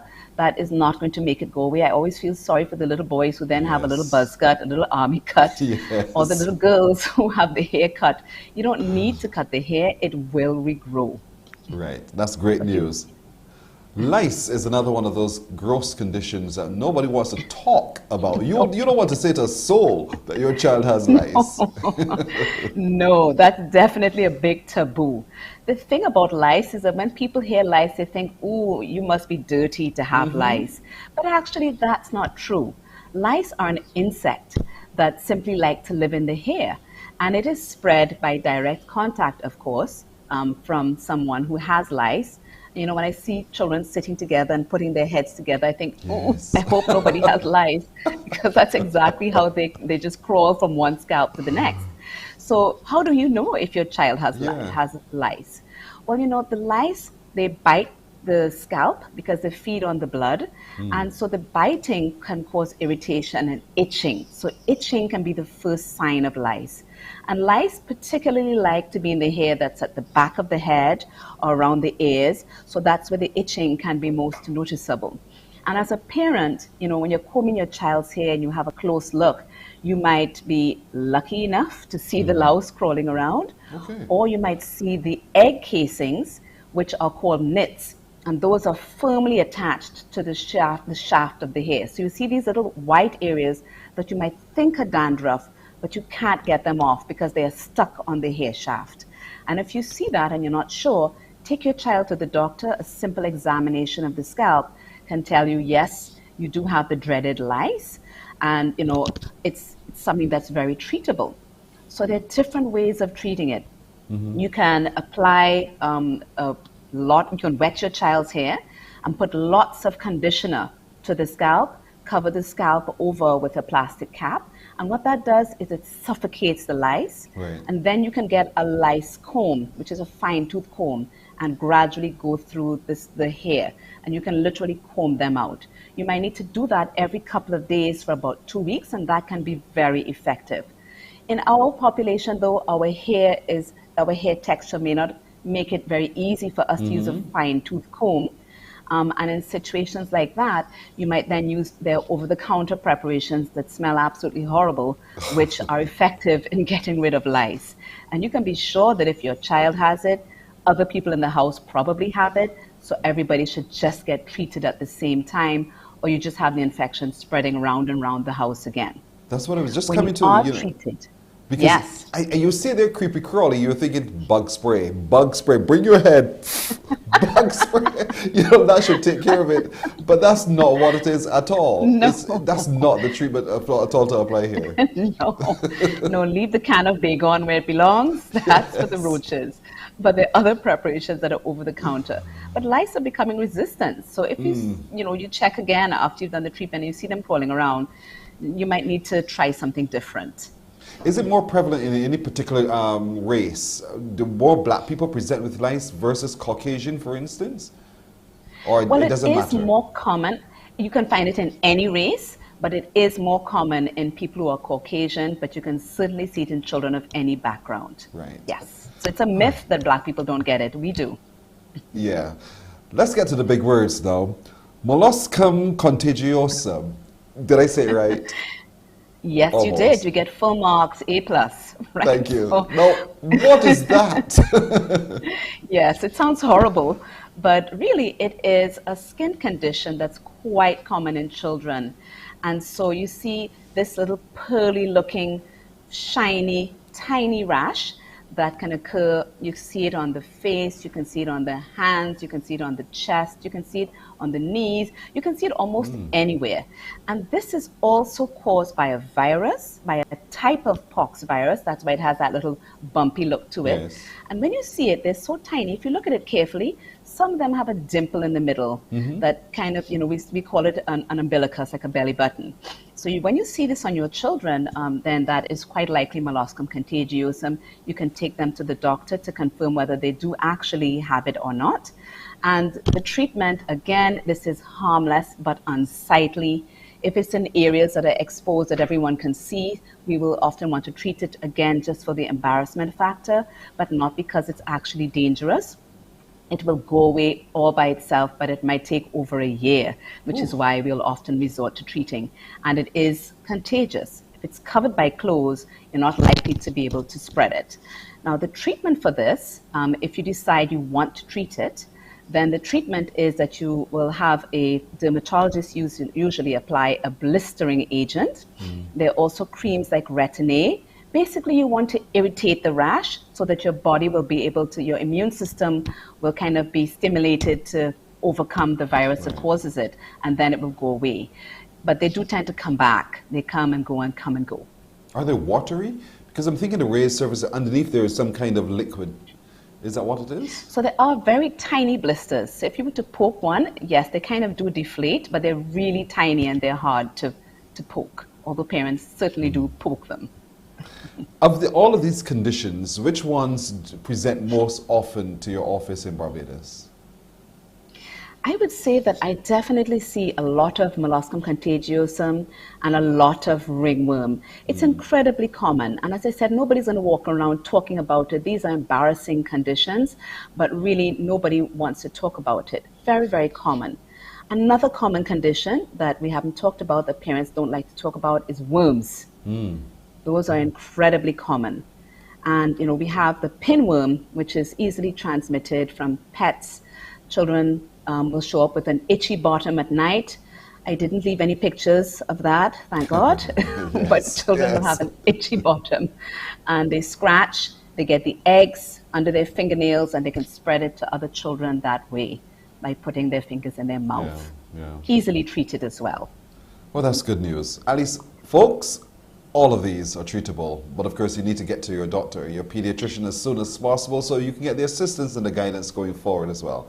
As always, Dr. Gillian Birchwood, great information. Thank you so much for joining us, and I can only wish you the very best. Thank you. Thank you, and have a great day. You do too. Dr. Gillian Birchwood, our pediatrician, on our Tuesday morning, some of those conditions that a lot of us as parents and adults, we don't like to talk about. But now we know we should know to do better. We'll take that break. When we come back, moving that stagnant property with Agent Sharita.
That's right. We can put some money in the bank when we are joined by Agent Sharita. Indeed, Agent Sharita, good morning to you. Good morning to you, sir. Sir, thank you so much, ma'am. Now listen, today we're going to be looking at how to move that stagnating property. What's your definition, first of all, of a stagnating property? So it is essentially when a property has been on the market for months and months without any serious offers, and in some instances, years. So it's just sitting there. No one seems to care about it, no serious offers, and the owner is then in a conundrum in terms of how do I push this off successfully. And that can be any type of property, be it new or old, big or small. It's just a property that you have and it just, no one seems to want it, basically, to purchase it or to rent it or anything like that. So then, having built up its own characteristic now, because people are driving by, seeing it and saying, not that, not that, over time, people begin to believe that there's something wrong with that. So how do I now begin to move that? And that's where you're quite right. When a person sees a property on the market for too long, a couple of things start to enter their mind. Number one, what is wrong with that property? Number two, let me wait around till the price comes down, because it all come down. Or number three, I don't want anything to do with that whatsoever. It's like when a lady goes shopping and we see something on the sales rack, we get excited, right? But if we don't buy it at the same time and we come back, that's still there? Man, I don't want that anymore. Thanks for that tip. I didn't know that happened for you ladies, but still. But you're quite right. We wonder if something's wrong. Something is really, really wrong here, because it can't be for real that this thing that is seemingly a good deal is still there. And your mind ticks over that, I don't want anything to do with that. And sometimes that's not really what it is. There might be a perfectly good property that somehow has not been able to move. So what do we do to help it to move so that people begin to see the value in it and to want to purchase it? Firstly, you have to take a break. You have to take it off the market, pause advertising, so people don't see it anymore. They kind of forget about it. And then what you hope is that the set of buyers that's looking right now, when you put it back on the market, you have a fresh crop of buyers who think, where did this property come from? I didn't see this before. Yes. You have a new audience. So the best thing is always to take it off the market. That's step number one. Step number two, you then represent it, repackage it, rebrand it, and bring it back out almost as if it's a fresh, new property. And that starts primarily by assessing the price. Now, envision a fish market. If you go and Merle is selling her beautiful swordfish for $10 a pound. Sorry, I don't know what the real prices are, but $10 a pound, right? And Patsy over in the corner has hers at $7 a pound. Where are we going? No matter how pretty, no matter how pretty Merle's look, we're going by Patsy because our dollars matter. Yes. And the same thing with property. There's always that price person that when we get it there, my phone starts to ring. You won't believe it. And sometimes it's by dropping it by, $5,000, $10,000, all of a sudden, my phone starts to kick up as people are excited. So you have to find what the issue is with the price, first and foremost. So how do I know that that might be the issue, price? How do I know? As far as I'm concerned, I put a property on the market. It seems reasonable. I look around, others seem to be operating within the same price point range, but mine somehow is not being taken. So how do I know that price is my limiting factor?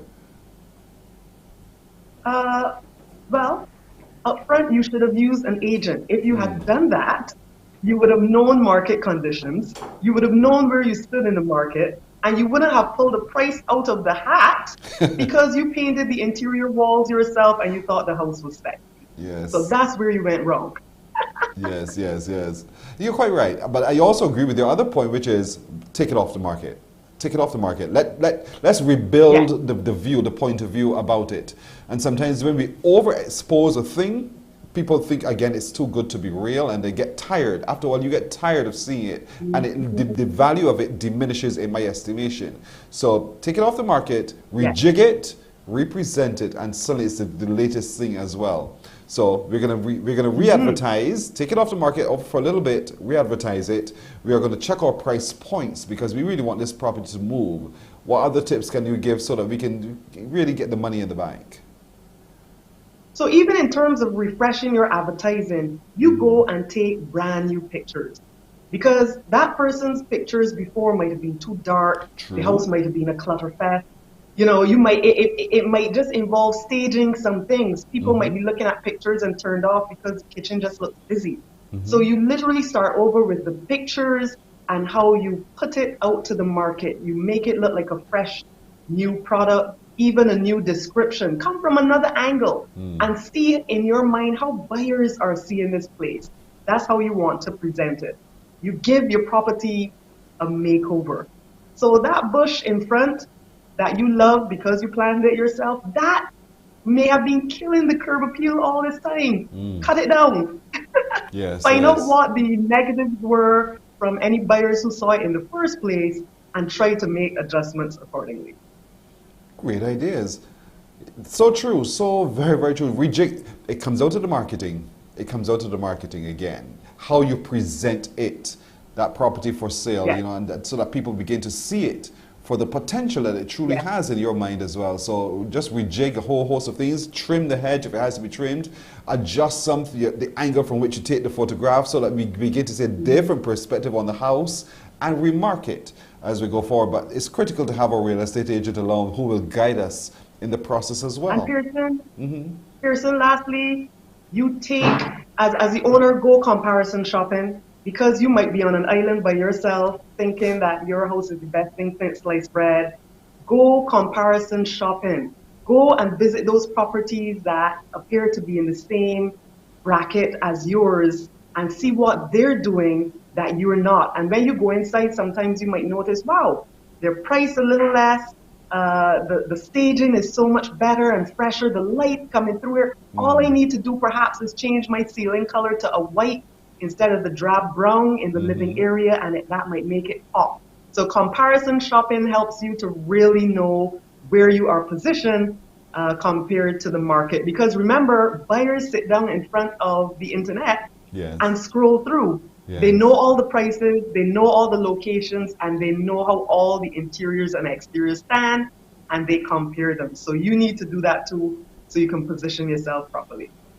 Agent Sharita, excellent advice as always. Folks, we can make the properties move, but we got to make it pop. So if it's been there on the market for a little while, take it off the market. Step one, take it off the market. Take it off and rejig. Either repurpose, take some fresh pictures, talk to your real estate agent, check the price points, do things that are different. Check what the competition is doing so that you can align yourself with the competition as well and see the benefits that would redound to you. That property does not have to stay there on the market forever. Agent Sharita, as always, you look gorgeous this morning. I wanted to say that up front, but I said, let me save it to the end. Let me save it to the end. Thank you. Beautiful. I'm giving the clothes some vitamin D. I'm bringing out the clothing. All. Then thank you, because you're looking really, really great. Thank you so much, Agent Sharita, as always. Folks, give her a call on 233-8888, 233-8888 on social, Barbados Real Estate 246, Barbados Real Estate 246. That's Agent Sharita. Thank you. I'll see you next week on Spare Live. Bye. Right, we'll take a break right here. When we come back, Thornwood, and how do we work out with our children? Coming up after this.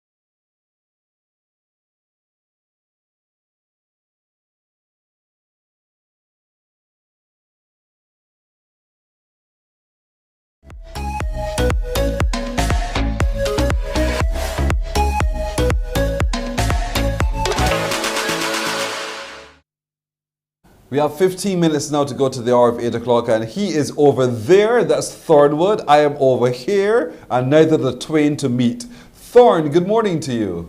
Good morning, Pearson. How you doing? I'm great. How you you look a doing? little comfortable in your chair. Well, yeah, I'm going to get up and walk a little later on. In 15 minutes, I'm going to get up and walk. All right. As you can see today, guys, I am joined by the Avatar Alchemist, good friend of mine. So before we get into the actual kids fitness person, we're going to talk about some mobility where Chad actually specializes in like holistic movement and the overall mind-body connection. So we're going to go through a couple stretches that you guys can do at home, you know, lower back, free up that posterior chain. You know, there has been a lot of sitting going on, especially on set with certain people who are not, you know, coming to do these exercises today. But, you know, no worries, right? Without further ado, I'll let Chad, you know, introduce himself and, you know, tell you a little bit. Nice to meet you, everybody. Good morning, Barbados. Like you said, I'm into holistic wellness, holistic fitness, and I think a big part of that anybody can benefit from, whether you're an athlete, whether you work a 9 to 5, is to go through some mobility movement. So I would say start your day with it. It's the morning, so before you leave home, you know, before you give your energy to anybody else, do something for you, right? So sitting a lot, like Dawn said, a lot of people get a lot of lower back pain, a lot of lower back stiffness. So I'm going to take you through a go-to of mine. You know, so we're going to lay down flat. Actually, should I demonstrate? I'm going to demonstrate. I'm going to demonstrate. All right, we're going to lay down. Unfortunately, we don't have Pearson. No problem. I can talk through it as well. We're going to go arms out to the side. So if you're with me, if you're watching, you can join in as well. I do my best to talk you through it. And it's called a scorpion, right? Because we're imitating a scorpion's tail with our leg, right? So we're coming up and over, trying to get the sole of this foot down to the ground, both arms stretched out to the side, and return back to start. So this time you're going to go with your breath, just so your body starts to agree with the movement a little more. So you're going to take a breath in before you move. Pearson, I hope you're doing this in the chair. Exhale, breathe out as you go, right? So as you've landed this foot, now you want to start to create separation between this hand and this foot. So you're still reaching. So in real time, it's going to look like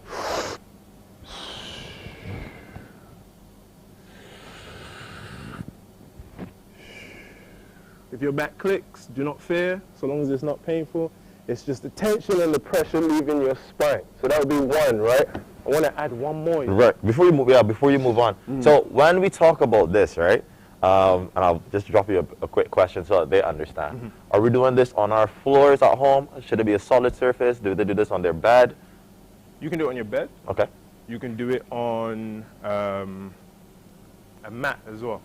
You want to find something that's comfortable. So I wouldn't say do it on the tile floor, just for comfort's sake. Right. But in your bed is good. You don't even have to get up. So first thing, before you move, I know a lot of people tell me in the morning they feel groggy, they feel heavy, they feel stiff, right? It's because you've been inactive for 6+ hours. So that's something you can definitely do first thing. In your bed is a good place for that. Nice. You know, Chad, you know, if I have a soft mattress, is that the best surface on which to do that? It's not the best.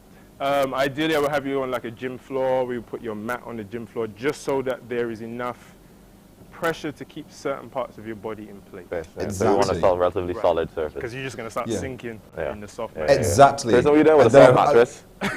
The mattress is firm. The mattress is firm. Mattress is meant for sale in December. There was another thing I observed while you were doing your twists. The way you were breathing, Chad. Right. Talk to us about the way you were breathing, because I heard the difference in your breathing. Yes, please. So a rule of thumb for me is whenever I'm going into a range of motion that the body would normally resist, so we don't spend a lot of time back here, so the body's going to fight me for that, right? How I kind of get my body to relax and become more agreeable to the movement is by timing my exhale. So the inward breath, I want to do so when I'm not doing anything that's tough. So that was when I was laying down flat. As soon as I initiate that movement, I want to start to breathe out. So my body is less rigid. I'm carrying less stiffness, and I'm better able to freely flow through the movement. Okay, good. Because, you know, the movement for me, Florin, was like as if I was on the bed, I dropped something, I reached over to get it from the floor, and, you know, the body is going to contort to do so, but it's somewhat similar. I am absolutely glad you said that, because I like to use cues to get people familiar with movement. So for you to make that connection with reaching over on the bed to pick up something in case it drops, that's perfect, because then it becomes absolutely familiar, and then you get people into the movement a little more than having to, you know, make them feel like, oh, well, my body's doing something that I've never done before. Right. Like most of the lifting movements, most of our compound movements, we do them every day without even realizing. This, you hinge when you pick up stuff, you're deadlifting, you're going to squat to pick up something. When you're getting up from your bed, majority of people do a push-up. Because you're going to lay over, you're going to roll over, you may push off from off of the bed. When you wake up in the morning, you stretch out your arms sometimes like that. So you go through these movements. So strengthening the body in those ranges is super, super, super important. Right. But the routine we just went through was for the back, in particular, the to lower strengthen back. the Lower back. back. The lower back. You want one more? You want another one? I'm going to give you one more. I got one more for you. You can hold that one more for just a moment. Just a moment. We're going to take a break here. When we come back, we'll get that one more and more on Morning Barbados. Stay with us.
So we're 8 minutes now to go to 8 o'clock, and we have one more, Mr. Alchemist, Avatar Alchemist, along with Califit 246. They're over there while I sit over here, and we're looking at the lower back. So what's the one more, gentlemen? Ooh, the one more. The one more is a cobra stretch. So it's great for, again, spinal extension.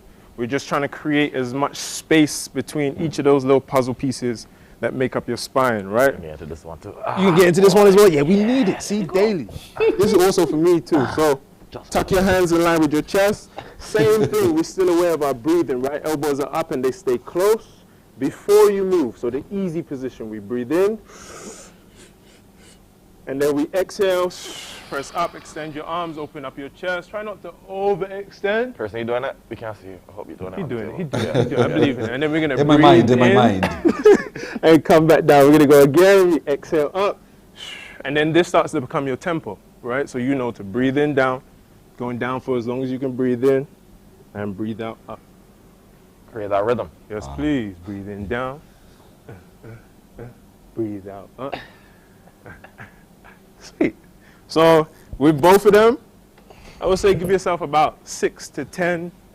Get used to it first. Feel your way through it, and always be conscious of creating that breath and movement sync. So you want the two to work together. Correct. I've been doing that so wrong for so long. Honestly, I would have been breathing out as I was coming up as opposed to breathing, you know. I feel you. You understand me. My breathing would have been reversed. We got you. Speaking of movement, right? So now we're cognizant of the fact that kids are still at home, unfortunately, going back and till I think it's the 21st of February. So I just want to touch a bit on kids' fitness, and there seems to be a little lack of focus, and there are things that you guys can do at home with your kids to stimulate their mind and overall wellness and stuff like that, instead of just having them sitting down at the table. So next thing on the back of that, we start our kids outdoor acro this weekend and going on for the next 8 weeks. So I'll give you one of the exercises I like to practice with my kids. It helps with hand-eye coordination, like agility, and just overall stimulated thinking. For that, we can call upon Nadia, the company. Nadia come in. I didn't know about this. Yeah, well, you missed out because you know. Right. So Good. this Get one, her. this one is a really fun exercise. So the idea is for both persons to be, you guys can be like a, wait, come. Oh, I'm needed. Two persons participate. You got back up a little bit, Good. So you keep your eye on the cone, right? The job that you have to do, right? I like to play with my kids a lot. When I say cone, you need to snatch the cone from here as quick as you can, right? That's on my cue. When I say cone, so I can say cow, I can say house, I can say tree, I can say cone. Yeah.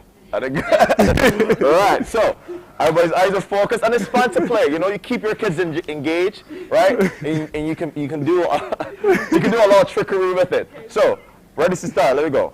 3, 2, 1. Cone. That one. Are we playing now? We'll do one more round. All right, 3, 2, 1. CBC. Pine Hill.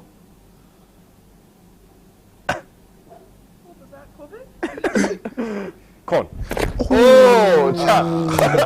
So there are games that you can play at home. Usually there's another one that I like to play, which is like red light, green light, bear crawl. 1, 2, 3. So yeah, so just like basically like bear crawl, red light, green light, 1, 2, 3. I sat there in bear crawl position, all right?